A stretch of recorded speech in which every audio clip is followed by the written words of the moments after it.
Welcome to Expedition Networking, a special segment of the Networking RX podcast. I'm Frank Agan, founder and president of AmSpirit Business Connections, and your host for this program. For those of you who are familiar, on the Networking RX podcast, we share information and have conversations with experts, such as authors, researchers, and social scientists. And all of these programs are aimed at helping you learn how to become better at building professional relationships and understanding why they work. In this Expedition Networking segment, however, we're going to bring on successful entrepreneurs and unique professionals and explore their networking adventure and learn how they used relationships to create lasting success.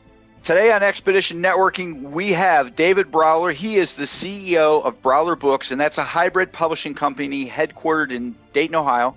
He and his team work with authors, organizations, and executives to help them turn their stories and their expertise into published books.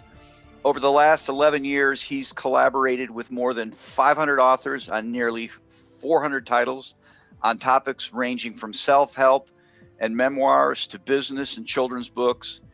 Their tagline is, "Let us help you tell your story." And it's not only their tagline, but it's really their passion. I have known David for probably almost all those 11 years. Welcome to the program, David. Thank you, Frank. Thank you. Yeah, I think it has been that long. It's been a pleasure, obviously. Yeah, no, I mean, I knew you when you were with the predecessor. We don't need to get into that. But I guess, why don't you take us a trip down memory lane, how you got into this? So you're in Dayton, Sure. Ohio. Before we hit record, we were talking, you're not from Dayton. And, nobody goes, I shouldn't say nobody goes to college to be a book publisher, but you didn't. Nope. Yeah, please. Oh, actually, yeah, I was brought to the Dayton area. I came down after graduating out of high school up in Erie, Pennsylvania. Came down to UD to study photography. Oh. So I got right into the graphic side of things, which is a recurring theme. But I ended up staying in the area. I love the area. What got me into this? That's the my story bit. I had been in a Fortune 500 information technology company for a number of years and got burned out. It's a rat race. Anybody that's been in it shakes their head and says, yeah. But I wanted to do something that was more creative. I loved working around designers and graphic people and just stuff, that creative energy. Had the opportunity. I basically said one day, I'm done with this. I walked out, found myself a job at a commercial print company, and went to work for the commercial printer. And within about a year's time of joining that company, self-publishing started to take off. You read about it everywhere. It was in the local newspapers. It was on the online news channels, et cetera. So I saw an opportunity there to get engaged and work with creative people, but do it in a way that they would see the value of what we did. I didn't feel like I was bringing value prior to that, working for software companies selling software licenses for mainframe systems. Right. Spent a good 6 years with this company as a commercial printer and self-publishing, and reached a crossroads, actually. There came a point in 2015 when the owners said, we're done. And they were shutting everything down. Came as a shock to a lot of us. And I was at that proverbial crossroads. I had just turned 50, 4 weeks ahead of that. And I'm thinking, I got my life ahead of me. I know where things are going. I've got a job. I've got security for the family. And then the rug gets pulled out. And it became a question, do I want to go back into the rat race, look for another job, see what I can sell, see what I can do and play that game? Or do I want to keep doing what I'm doing? Which by that point in time, I felt like I was really doing things that people were happy with. They were seeing the value in what we brought through the services and the offerings and the way we approached publishing books. So I took the leap and decided I'm going to do this on my own. I built my own company, and over the course of the last 5.5 years have built the company to a point where I've got the mighty team at Braughler Books. I've got a team of people behind me that believe in making a difference and looking for ways to make a difference in other people's lives. And that's what we do when we look to help people tell their stories. And it's a blast. Every day is a blast. I would imagine it probably wasn't, I remember this, but it probably wasn't too much of a crossroads because you knew how to get clients. Right. The magic of getting things published digitally was no real mystery. I mean, that's correct. So you didn't need the equipment. You didn't, nope. You just needed to say, I'm going to do it. So exactly. You take that leap and find out what you thought you knew, but you didn't know, because there's one thing to work for a company. There's another to build your own business and drive it. And sure. that was where I really started to learn. Yeah. Oh, no question. No question. Worked with 500 authors, 400 different books. I think I got that right. Yep. How do you find these people? How do they find you? Word of mouth. Okay, there we go. There it is. If I had to look at where if I switch to the owner hat for a moment and I look at where our leads come from, 75 to 85% of them come through word of mouth, referrals, and networking. And that's no kidding. That's no lie. We have a website. We get people through our website on a regular basis, but even through there, occasionally a lead will come in and folks will say, so-and-so, you did work on somebody else's book like mine, and I want to talk to you because they had nothing but nice things to say about you. So does that percentage increase as time goes on? I don't know that it ever hits 100%, but at some point you start, word of mouth is like this snowball. It is a snowball. And what I found over the 11-year span is that early on, somebody told me that that's what I needed to be doing. So I started to do it. I started to go at every chamber event I could find, every networking event I could find. That's how we met. I was just looking for any event that I could jump in on and show up with my shirt and my name and the company, et cetera. It builds over time. It's not a quick fix, but the payoffs are immense because that snowball after a certain point builds its own momentum and it keeps going. So while I'm sitting here doing billing or I'm working with current authors and working through things, there's people out there selling for us on our behalf through that networking. That don't work for you. Yeah, exactly. And they don't work for me. I don't pay them a dime. Yeah. But it's a beautiful thing because I can sit here all day and tell you how great we are. It's another thing for somebody you trust or a friend or your next door neighbor who you didn't even know wrote a book, worked with us and says, these guys are it. And here's why. And you'll take that word and a lot more than you would if you just heard me saying, we're the best. Right. Now, somebody told you, hey, you need to get out there and you need to be doing the relationship thing. You kind of took that on faith. At what point did you say, okay, yeah, wow, there's really something to this. I need to double down? Where I really started to double down is when I built my own company. Okay. That was the turning point, because up until that point, I was still trying to do and depend a little bit on inbound leads through websites and that kind of thing. And maybe we should do some advertising or whatever. But when I got to the point where I decided I was going to run my own company, doubling down on the networking side was huge. Because I realized how little time in the day I actually had. I couldn't go to the networking events anymore. And for the first year or two, I didn't. But what I did do was go online and I made sure people knew about us. And I would get calls in saying, I just saw so-and-so at a meeting. I just saw Jen and she was at this meeting and she was out there talking the world up about you or whoever. That's where things really started to help because I didn't have as much time to do everything, but that networking build. And then after that, obviously, I got back into it again. Sure. Well, like you said, there's a whole lot to learning when you're starting a business, and it's drinking from a fire hose. Very much so. Yeah. It still is. Where's your furthest author away? Australia. Australia. Outback. Okay. Interesting. It's a monk. No kidding. A monk in the Outback. Okay. So that's, I've got one in Spain, in Madrid. Okay. Are they doing physical books or are these mainly ebooks? Physical. Okay. Yep. So they can, you're not shipping from Dayton, Ohio, obviously, or hopefully No. In that case, what we do is we set things up in a way that they can have physical books in hand that they can sell to their friends, family, where they're located at. But at the same time, it's available through Amazon and its network. It's available online, those kinds of things. And we manage it from here in the States. In particular, the father in the Outback wanted to have a physical footprint in the States. But because of his lifestyle, he had no interest in he can't even get them online. I have to go through an intermediary.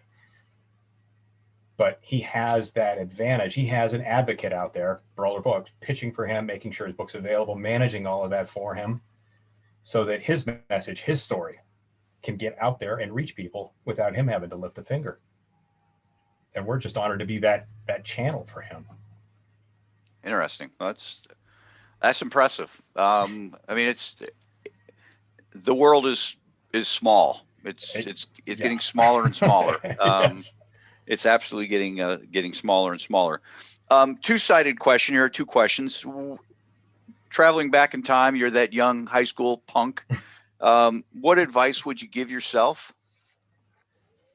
Tap him on the shoulder. Hey, don't take calculus. No, I don't mean that, but I think be a little more self-reliant.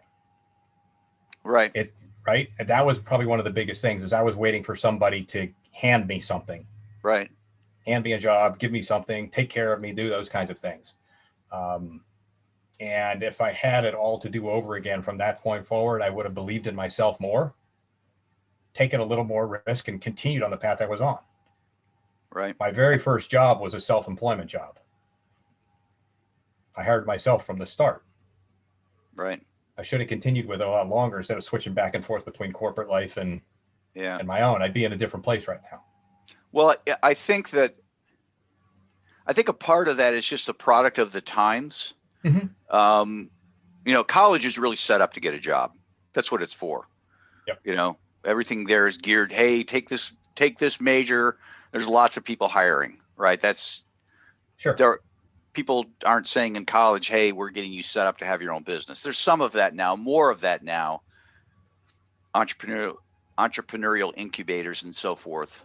Oh, yeah, that didn't exist. Yeah, when back in the day, it just wasn't a thing. Yeah. And so we were all kind of, and there were buckets. I mean, you and I are around the same age. You're going to be an accountant. You want to be an accountant or a firefighter, or you want to do this, and here are the buckets, and this is what you need to do. And now it's, well, nobody ever said, hey, what do you think about being a publisher? And that just wasn't, not at all. That wasn't a bucket, right? No, that was never in the cards. Yeah. Those were, 5 or 6 people in New York City that exactly kind of running everything, yeah. running the world. Along those same lines, what's the best advice you ever received? Best advice I ever received. Tools don't make the craftsman. Oh, interesting. Please explain. Sure. That was something I heard time and time again growing up from my grandfather, and then again repeated by my father. And why that matters still to this day is it's a reminder that all the cool software, the cool apps, knowing all the latest buzzwords, going to the cool events are no substitute for hard work and putting the time in and gaining the satisfaction from taking pride in your craft. And that can then, from a business perspective, set you apart. Interesting. Yeah. Printing a book is not a science. It's not that hard. Anybody can do it. Right. But knowing how to create a book that delivers your story in a way that you couldn't do on your own. And when the reader holds it, it's just a delight to them. They want to read a chapter today and hold off for the next chapter tomorrow because they don't want it to get over too fast. That's a craft. Good. That's a wonderful answer. You had alluded to your first job. Yep. First job was as a professional photographer. Okay. Was that at Dayton while you were Nope. Okay. No, actually that was when I was in high school. Okay. I saw an opportunity with a local trade association, manufacturing association in town that needed photos for their little newsletter magazine thing. And I set it up. I figured out my pricing. I figured out what it was going to cost me to get stuff done and started to build out my own business, got cards made, the whole 9 yards. But it was a way for me to do things and do it on my own terms. And it was just, I guess, looking back, it was a forerunner. Right. That over the course of time and all the jobs I've ever held, there's a balance there of working for small companies and then occasionally a really massive one. One I worked for when I joined that company, the IT company, there was 20,000 global employees at the time. But other than that, most of the companies I've worked for have been 20 or less. Right. I just think setting myself up early on was just one of those things. It was kind of an indicator that I didn't see it for what it was at the time. Well, I think we were all young, right? We were all once. Yeah.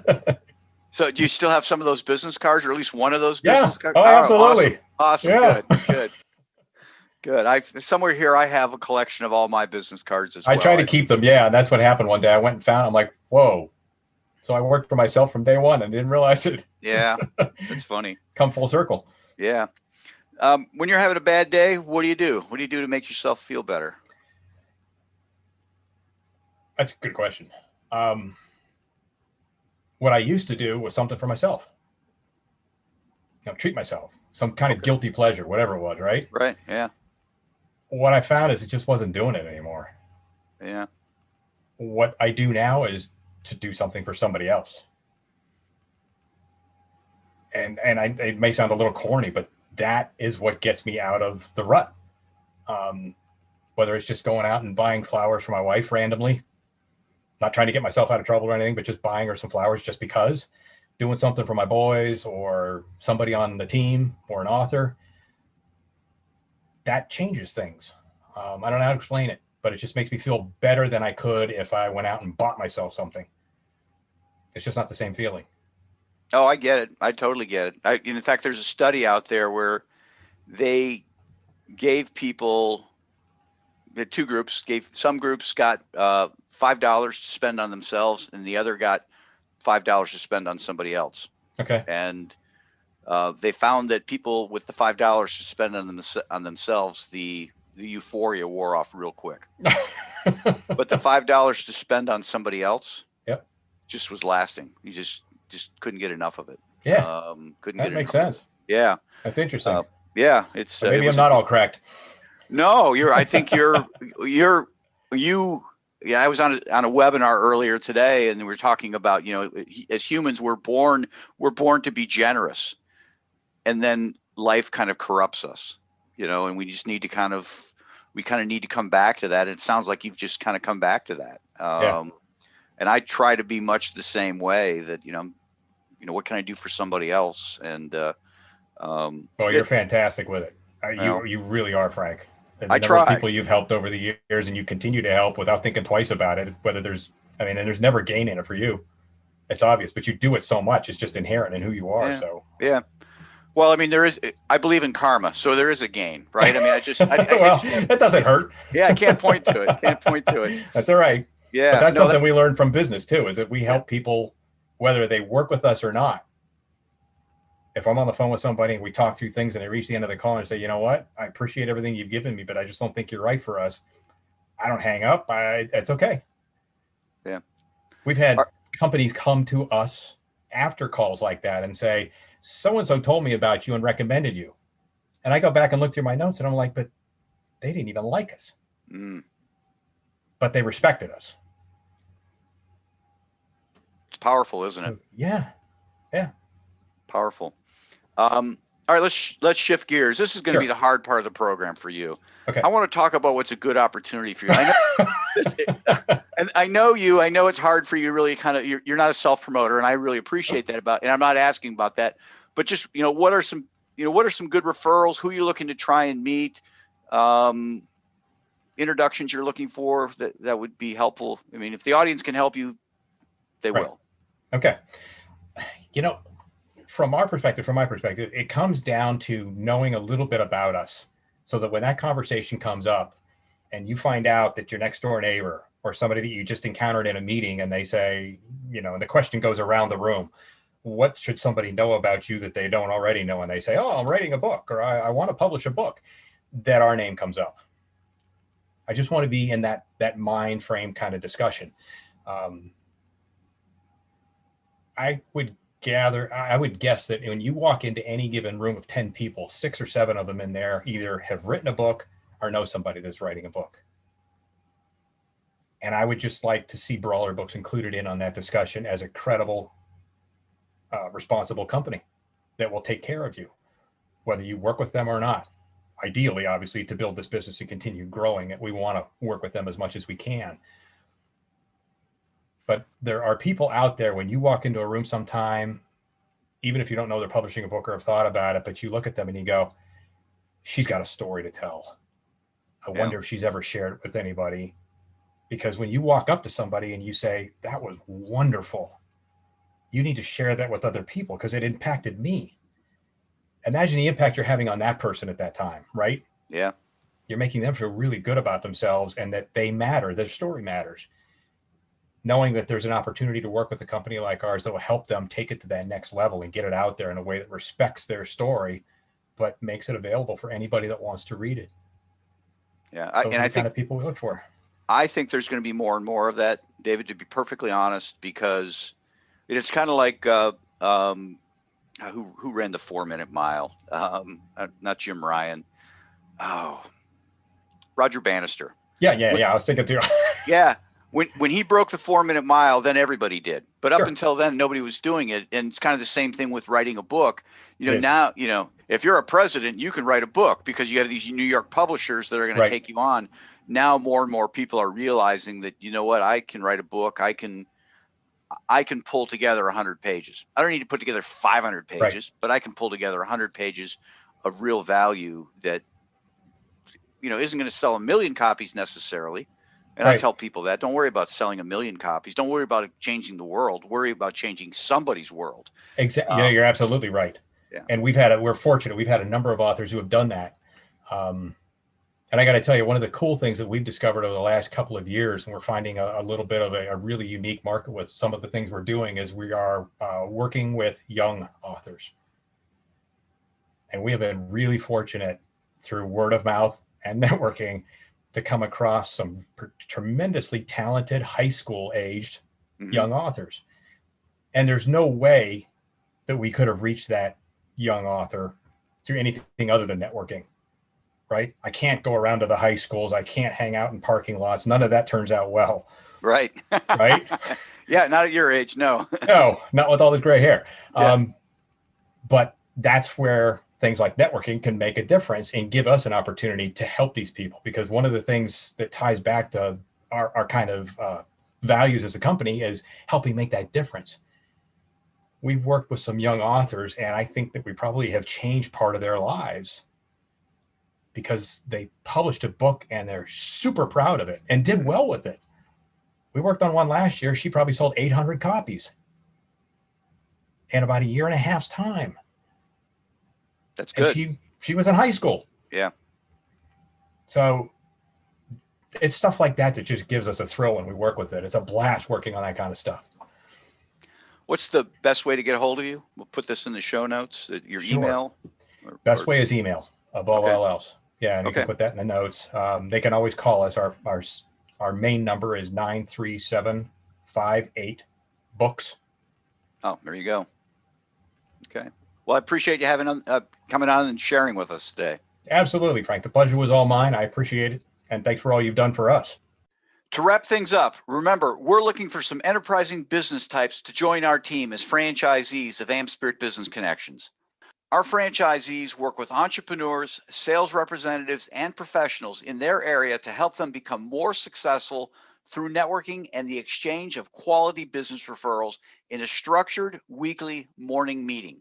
This is a unique franchise opportunity, you see, because these meetings are in the morning. A successful business type or professional can add this franchise opportunity onto what they're already doing. Again, all of our franchisees do something else. For a couple hours in the morning, a few mornings a week, these franchisees work the AmSpirit Business Connections model. The rest of the time, they're attorneys, accountants, realtors, coaches, and consultants of various kinds. The wonderful thing is that not only do our franchisees realize a financial gain from operating the AmSpirit Business Connections model, but the business networks that they build and develop become a great source of referrals for their primary business as well.